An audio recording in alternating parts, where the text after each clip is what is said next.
Nouha, Algérie, cliché numéro 4. Alors, tout d'abord, on commence par le syndrome pleural. On vérifie le cul-de-sac à la recherche d'un comblement pour éliminer un épanchement pleural liquidien qui est absent dans ce cas-là.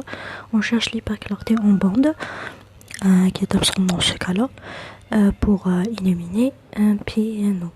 On vérifie aussi s'il existe une horizontalisation des côtes, un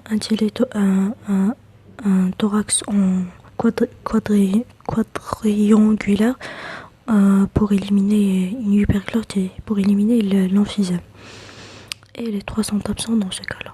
Donc on passe directement au syndrome médiastinal. Alors comme vous voyez ici, il n'y a pas de syndrome médiastinal.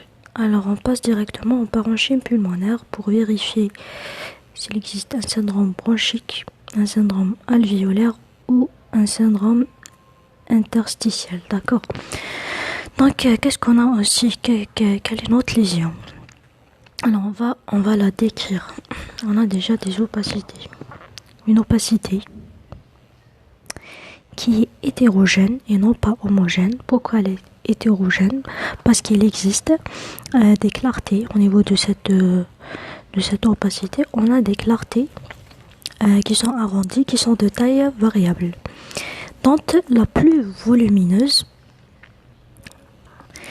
est cavitaire et axillaire, arrondie de 4 cm de diamètre, avec une paroi. Puisqu'il s'agit d'une cavité, la cavité elle a toujours une paroi qui est sous forme d'une opacité. On doit décrire son diamètre qui est de 2 cm, d'accord.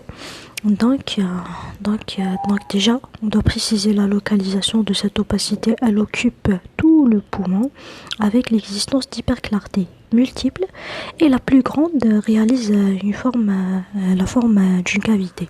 Donc il s'agit d'un syndrome cavitaire que j'ai pas mentionné ici. Donc le syndrome cavitaire évoque bien évidemment tuberculose pulmonaire qui est gauche, étendue et cavitaire. D'accord. Et merci pour votre attention.